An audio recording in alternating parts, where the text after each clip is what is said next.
Hello, good morning all. Okay, so आज हम लोग philosophy BEd third first semester का philosophical foundation of education unit 3 उसका एक इम्पोर्टेंट पार्ट डिस्कशन करने वाले हैं, जिसमें बच्चे काफ़ी हमेशा कंफ्यूज होते हैं क्या लिखना है इसमें। ठीक है, so I welcome all of you to my channel. Okay, so if you are new in this channel, just like and subscribe the channel because you will get more update regularly on this channel on the education. It may be on this B.Ed courses या फिर कोई भी mathematical का topic हो, mathematics का. So let's start.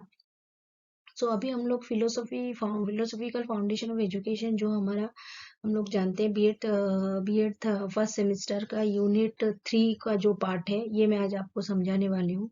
Education under east India company, क्योंकि ये बहुत सारा कंफ्यूजन क्रिएट करता है बच्चों को, कैसे लिखना है, कैसे क्या क्या लिखना है हम लोग को, अगर लॉन्ग क्वेश्चन आए तो क्या करना है, शॉर्ट क्वेश्चन आए तो क्या करना है, कैसे लिखना है. तो आज के वीडियो में आप लोग को सारा समझ में आएगा. और ये मतलब वीडियो देखने के बाद, सुनने के बाद आई एम 100% श्योर दैट आपको थोड़ा बहुत आइडिया आएगा और आपको कॉन्फिडेंस लेवल भी बढ़ जाएगा आपको एग्जाम में कैसे लिखना है. Okay, so thanks for watching. Now let's start. So देखिए, पहला तो मैं अभी आपको बताने वाली हूँ कि हम लोग का philosophical foundation of education unit 3 का जो ये पार्ट है, education under east India company, ये यूनिट 3 का एक छोटा सा पार्ट है. तो अगर आप लोग और ज़्यादा फिलोसफी के बारे में देखना चाहते हैं तो you can see if there is any video available. और रिसेंटली भी मैं और कुछ यूनिट 1-2 का भी वीडियो अपलोड करने वाली हूँ. Okay, so now let's start. तो हम लोग अभी पढ़ेंगे क्या, education during East India Company. तो पहले तो हम लोग को पता है under British rule modern education began in India. तो मॉडर्न एजुकेशन कब डेवलप हुआ था इंडिया में, जब ब्रिटिश थे. Prior to arrival of British, जब ब्रिटिश नहीं आए थे तब क्या था, गुरुकुल था, मद्रासा, जैसे मुस्लिम एजुकेशन में मद्रासा, इंडियन पाठशाला में गुरुकुल्स है. तो एजुकेशन जब ब्रिटिश नहीं आए थे तब हम लोग को ये एजुकेशन मिल रहा था गुरुकुल्स एंड मद्रासा में. But after the arrival of British modern education का कंसेप्ट बाहर आया. सो एजुकेशन पहले क्या होता है, पहले हम लोग देखते हैं कि एजुकेशन क्या है. Education is a powerful tool for unlocking the golden door of freedom which has the potential to change the world. तो एजुकेशन कुछ भी कर सकता है. एजुकेशन हम लोग को फ्रीडम दे सकता है अपने आप में फ्री होने के लिए. हम लोग अगर पढ़ेंगे, कुछ करेंगे अपने कैरियर में, तो वी बिकम इंडिपेंडेंट. ओके, तो that means we are getting freedom. तो ये डोर ओपन करता है for getting the freedom and we are having some potential that we can do something for the society. हम लोग society के लिए कुछ कर सकते हैं, वर्ल्ड के लिए कुछ कर सकते हैं. सो एजुकेशन क्या है, ये एक पावरफुल टूल है. ठीक है, सो नेक्स्ट हम लोग देखते हैं कि हम लोग अभी जो ईस्ट इंडिया कंपनी के अंडर में जो एजुकेशन हम लोग का डेवलपमेंट हुआ था, तो ये पॉइंट्स हम लोग को एक्चुअली पढ़ना है कि चार्ल्स ग्रांट जब आए थे तो क्या हुआ था डेवलपमेंट एजुकेशन में, चार्टर एक्ट में क्या हुआ, then Lord Macaulay minute, then Wood despatch, Hunter commission, हैटलॉक committee and Sargent report. So ये टाइपिंग डबल हो गया थोड़ा, okay, sorry for that. So पहला क्या है, चार्ल्स ग्रांट. तो चार्ल्स ग्रांट, ये चार्ल्स ग्रांट है. तो इनके टाइम में पहले जब ये चार्ल्स ग्रांट आए थे तो इनका क्या इम्पोर्टेंस है इंडियन एजुकेशन में, मॉडर्न एजुकेशन में, ये हम लोग देखते हैं. So Charles Grant was a British politician influential in Indian domestic affair. Born on, इनका बर्थ हुआ था 16 अप्रैल 1746 में. Okay, then he is considered as the father of modern education. हम लोग इनको क्या बोलते थे, father of modern education in India बोलते थे. ठीक है, he observe that India is measurable condition. India का जो उस टाइम कंडीशन था, ये क्यों था, due to ignorance on the condition of educating Indians. Indians ने एजुकेटेड नहीं थे, उनको एजुकेटेड करना बाकी था. तो ये जो इग्नोरेंस है, एजुकेशन को जो उस टाइम इग्नोर किया जा रहा था, तो उसके लिए कंडीशन ऑफ इंडिया बहुत मेजरेबल हुआ था उनके हिसाब से, he observe. Okay, so in 1771 चार्ल्स ग्रांट recommended that English education to be introduced in India. तो उनको लगा कि 1771 में इंग्लिश एजुकेशन इंडिया में इंट्रोड्यूस होना चाहिए. और वो चेयरमैन थे British East India company and also a member of parliament. ये he is energetic member of Clapham's act in 1792.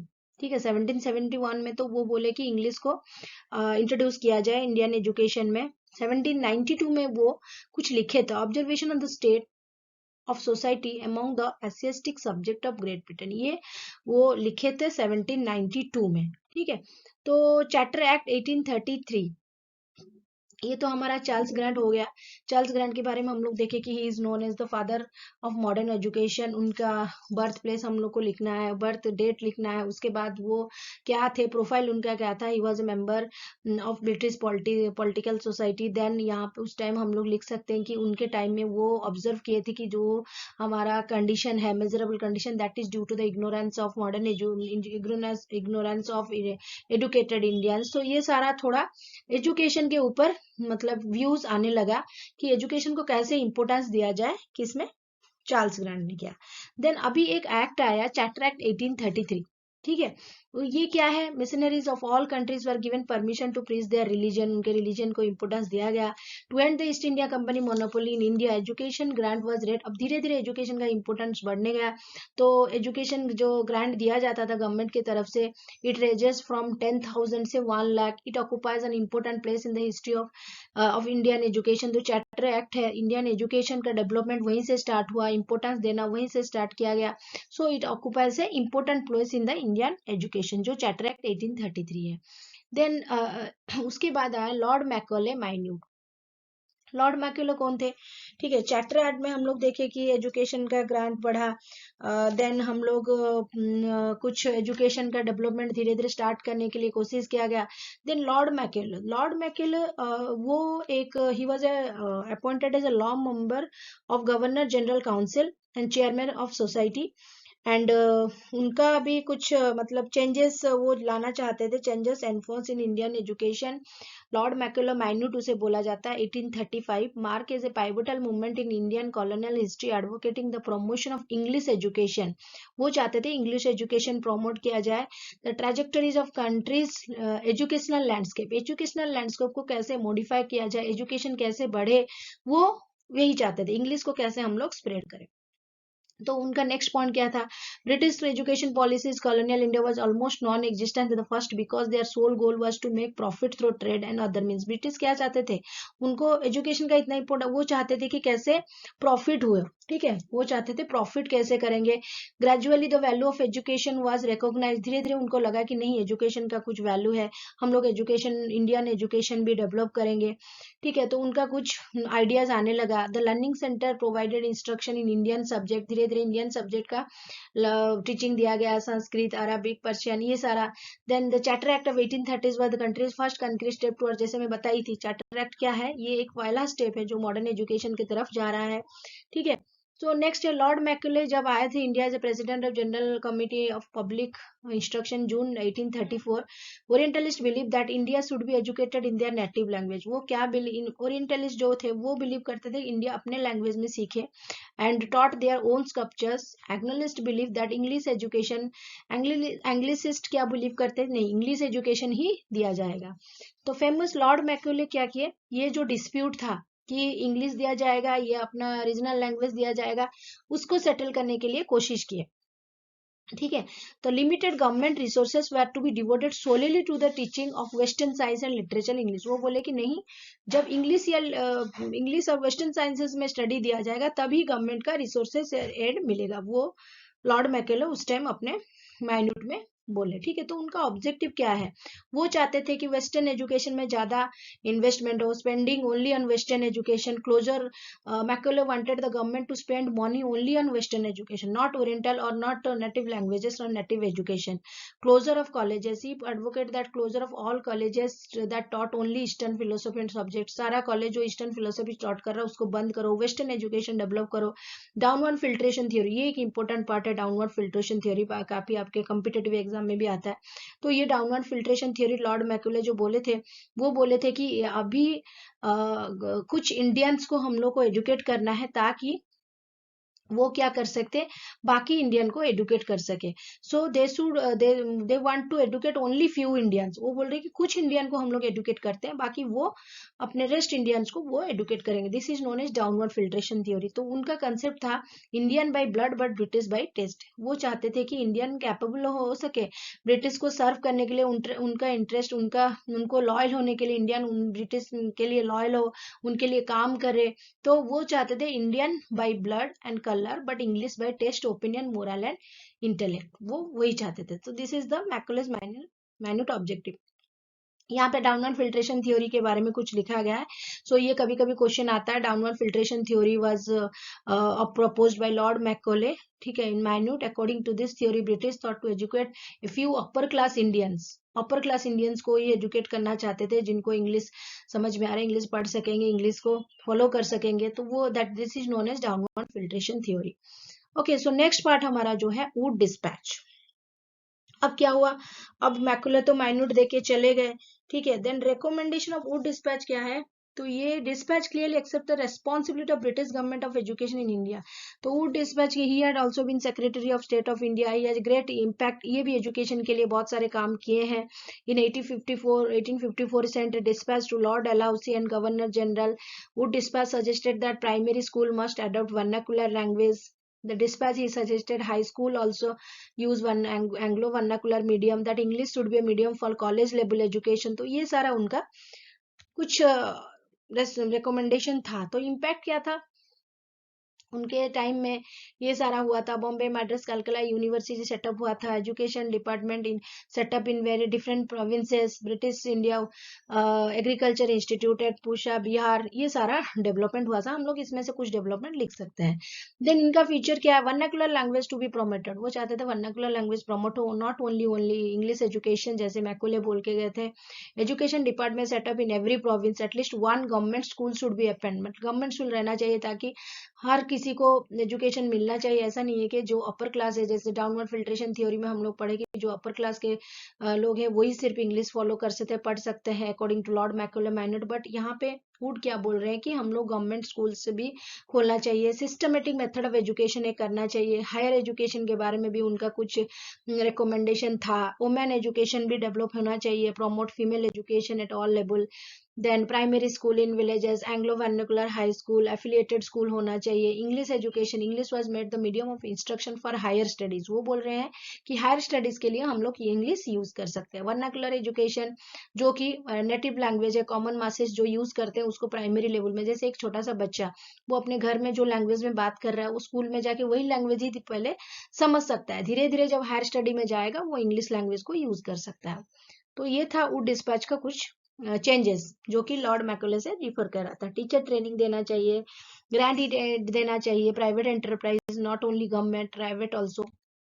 Okay, so this is all about your Wood dispatch. Then next आया हमारा Hunter commission. तो Hunter commission 1882 it was presided by Lord William Hunter. तो यहाँ पे क्या हुआ था, he was appointed the first Indian education commission by William Hunter. तो अभी जो कंडीशन है, ये जो हंटर कमीशन का काम किया, अभी हमारा जो कंडीशन अब तक प्राइमरी एजुकेशन में कंडीशन क्या है उसको देखने के लिए देन उनको रिकमेंडेशन दिया गया। Then method of expansion primary education, हम लोग कैसे एक्सपैंड कर सके, ये सारे करने के लिए उनको The Hunter Commission was constituted on 3rd April 1882 after request of General Council of Education was made to repond कि कैसे एजुकेशन का डेवलपमेंट हो, अभी कंडीशन क्या है, ये सारे देखने के लिए हंटर को अपॉइंट किया गया। और हंटर वो कमीशन के हेड थे, इसलिए उसे हंटर कमीशन बोला जा रहा है। मेन रिकमेंडेशन क्या है, preference was given to literate candidate for government job के लिए। District and municipal board were interested with the management of primary, ये आप थोड़ा नोट कर लीजिएगा। Secondary school should be establish, secondary school curriculum should be revised, जो अभी है उसको रिवाइज करना है, ठीक है। नेक्स्ट इनका ऑब्जेक्टिव मेन क्या था, ये मेन पॉइंट है। The report of the committee has special place in the history of Indian education to inquire about the condition क्या है अभी एजुकेशन का। The committee emphasized on qualitative progress of education, कैसे हम लोग एजुकेशन को qualitatively और क्वांटिटेटिव नहीं क्वालिटेटिवली प्रोग्रेस करें, एजुकेशन का क्वालिटी बढ़ाए, ठीक है। सर्वे द ग्रोथ ऑफ, क्या एजुकेशन का ग्रोथ हुआ है ब्रिटिश इंडिया में, ये सारे देखने के लिए ये कमीशन को हम लोग क्या हंटर कमीशन को, मतलब हंटर कमीशन के बाद अभी हैटलॉक कमिटी आ गया। हैटलॉक कमिटी में ये सारा आगे बढ़ा कि कैसे प्राइमरी एजुकेशन का क्या है, ग्रोथ ऑफ एजुकेशन का है, अभी कहाँ तक है, किस मतलब मोड में अभी पहुंचा है एजुकेशन। तो ये सारा हैटलॉक कमिटी में हम लोग दे सकते हैं। पहले हंटर कमीशन में हम लोग प्राइमरी एजुकेशन के बारे में देखे, एक्सपेंशन ऑफ प्राइमरी एजुकेशन के लिए इंफोसिस दिया गया। अब देन हैटलॉक कमिटी में हम लोग ये सारे देख रहे हैं। देन इनका रिकमेंडेशन क्या है, primary education should be completely up to local government, take time before making primary education mandatory, expand the number of elementary school, ये एलिमेंटरी स्कूल के ऊपर इंपोर्टेंस दे रहे थे। देन उसके बाद आ गया नेक्स्ट पार्ट हमारा क्या है, सर्जन रिपोर्ट। तो surgeon report 1944 was a important landmark in the history of Indian education. और इसमें क्या है, इस रिपोर्ट में बहुत सारा मतलब इम्पोर्टेंट पॉइंट हम लोग देखने में आ रहे हैं। इसमें क्या क्या रिकमेंडेशन है, प्री प्राइमरी एजुकेशन होना चाहिए, एलिमेंटरी एजुकेशन होना चाहिए, उसका क्या characteristic, secondary education, university education, उसके बाद टेक्निकल इंडस्ट्रियल वोकेशनल ट्रेनिंग भी दिया जाना चाहिए, एडल्ट एजुकेशन, टीचर ट्रेनिंग भी दिया जाना चाहिए ताकि टीचर भी प्रॉपरली ट्रेंड हो पाए। ठीक है, education, entertainment and social activities रहना चाहिए, education of disabled, health of student को भी प्रायोरिटी देना चाहिए, क्योंकि बच्चा अगर हेल्थ सही रहेगा तभी तो आके क्लास करेगा। देन एजुकेशनल एडमिनिस्ट्रेशन, ये सारा पॉइंट हम लोग देख सकते हैं। नर्सरी स्कूल, प्री प्राइमरी के लिए क्या है, नर्सरी स्कूल, फ्री एजुकेशन हम लोग दे सकते हैं। Pre primary aim of education हम लोग का प्रॉपर होना चाहिए। देन एलिमेंट्री एजुकेशन में कंपलसरी एंड फ्री एजुकेशन, जैसे गवर्नमेंट का देखिए बहुत सारा फ्री एजुकेशन है, craft education, medium of instruction, इसमें प्रायोरिटी दिया जा रहा था। सेकेंडरी एजुकेशन में क्या है, the duration of secondary education क्या है, up to 6 year, number of children between 11 and 17 years should be admitted, those student who passes exceptional aptitude higher studies. Then recommendation letter, university 3 degree course होना चाहिए, उसका कुछ rule of admission होना चाहिए, teachers अच्छे रहे, मेरिटियस टीचर्स रहने चाहिए, जबकि टीचर का क्वालिटी अगर अच्छा होगा तो स्टूडेंट और बच्चों का क्वालिटी भी अच्छा होगा। टीचर लर्नर रिलेशनशिप अच्छा होना चाहिए, यूजीसी अप्रूव होना चाहिए। Then technical and vocational training दिया जाए ताकि स्किल्ड वर्कमैन हम लोग प्रोड्यूस कर सके, semi skilled and skilled artisan, ये सारे में भी इंपॉर्टेंस दिया जा रहा है, क्योंकि अगर हम लोग एजुकेटेड हैं तो हम लोग को उस टाइप के ट्रेनिंग भी दिया जाना चाहिए ताकि हम लोग फ्यूचर में कुछ कर सके। Okay, then recommendation adult education, उसके बाद recommendation and teaching teacher training, क्योंकि ट्रेनिंग अगर दिया जाएगा फ्री तो टीचर का भी क्वालिटी बढ़ेगा, उस हिसाब से स्टूडेंट का भी क्वालिटी हम लोग बढ़ा सकते हैं। ओके, सो नेक्स्ट हमारा recommendation health of student. Health of student जैसे हाइजीनिक हेल्थ होना चाहिए, हाइजीन होना चाहिए, एटमोस्फियर, स्कूल एनवायरमेंट हाइजीन होना चाहिए, provision of lunch in the school, examination of students should be carried out at the age of 6, 11 and 14, regularly बच्चों का health condition examine करना है, तो school environment should be clean, ये सारा हम लोग बोल सकते हैं रिकमेंडेशन एंड हेल्थ। तो हम लोग देखें कि वो ईस्ट इंडिया कंपनी में हम लोग क्या क्या लिखना है, हम लोग को पहले चार्टर एक्ट लिखना है, देन हम लोग चार्ल्स ग्रांट के बारे में लिखेंगे, then after that we will write about Lord Macaulay, Lord Macaulay के बाद हम लोग हंटर वुड डिस्पैच लिखेंगे, वुड डिस्पैच के बाद हंटर कमीशन के बाद हैटलॉक कमिटी, देन फाइनली हमारा सर्जेंट रिपोर्ट में ही हम लोग को एंड करना है कि देखिए हम लोग स्टार्ट किए थे कहाँ से, जब हम लोग को देखे कि चार्टर एक्ट में कि हम लोग का इंडिया में एजुकेशन कंडीशन कैसा है, मिजरेबल है, क्योंकि एजुकेशन प्रॉपर नहीं है। ठीक है, इग्नोरेंस ऑफ एजुकेशन है। अब देखिए हम लोग ऐसे पॉइंट में आ गए हैं सर्जेंट रिपोर्ट में कि एजुकेशन का बहुत सारा इंप्रूवमेंट यहाँ तक हो गया है, ताकि हेल्थ एजुकेशन भी दिया जाए, हेल्थ को देखा जाए बच्चों का, एडल्ट एजुकेशन है, सारे point, pre primary, then secondary, सारा एजुकेशन, वोकेशनल ट्रेनिंग। तो देखिए ये जो चेंजेस है चार्टर एक्ट से सर्जेंट रिपोर्ट, ये सारा हम लोग को ईस्ट इंडिया कंपनी एजुकेशन में लिखना है, education under east India company. Okay, तो आप लोग ये सारा जो नोट्स है अपने कॉपी में एक बार लिख लीजिए, क्योंकि यहाँ पे बहुत सारा इंपॉर्टेंट पॉइंट भी है, जैसे डाउनवर्ड फिल्ट्रेशन थियरी है वगैरह, तो आप लोग थोड़ा सा लिख लीजिए और थोड़ा रिवाइज कर लीजिए। मुझे लग रहा है कि आपको थोड़ा बहुत समझ में आया होगा, and video is very much helpful. I hope that this video should be very much helpful to you. अगर आपको फिर भी कोई डाउट है, you can mention in comment. Okay, I will try to solve your question. Okay, so आपको video कैसा लगा आप कमेंट में बताइए। If any query you can ask me in comment. Okay, you can give raise a question there. So okay, so thanks for watching, like and subscribe the channel. Hope आप लोग को समझ में आया होगा। Please wait for next video, like and subscribe the channel. Thank you, bye all of you.